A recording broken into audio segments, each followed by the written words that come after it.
అస్సలాముఅలైకుం వరహ్మతుల్లాహి వబరకాతుహు. ఖురాన్ షరీఫ్ నందు సూరే ఫతహ్ యందు ప్రవక్త సల్లల్లాహు అలైహి వసల్లం గారి సమస్త పాపములు క్షమించబడి ఉన్నవి అని వివరణ మరియు అల్లాహ్ వాగ్దానం ఉన్నది. అయినప్పటికీ ప్రవక్త సల్లల్లాహు అలైహి వసల్లం గారు అత్యధికంగా నమాజులు చదివేవారు.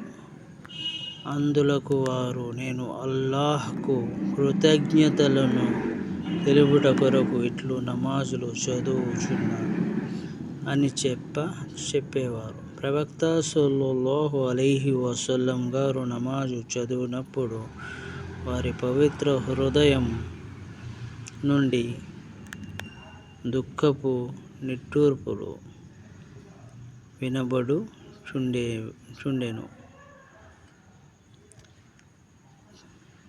పైపై బాగా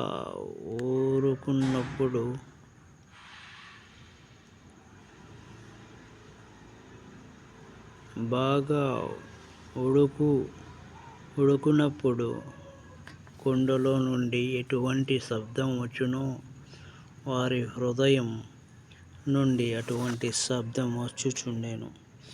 హజరత్ అలీ రజియల్లాహు తఆలా అన్హు గారు ఇట్లు తెలిపిరి: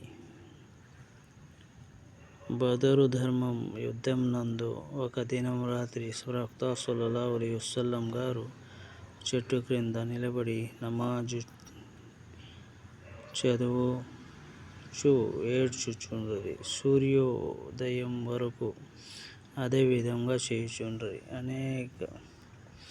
అస్సలాము అలైకుం వరహ్మతుల్లాహి వబరకాతుహు.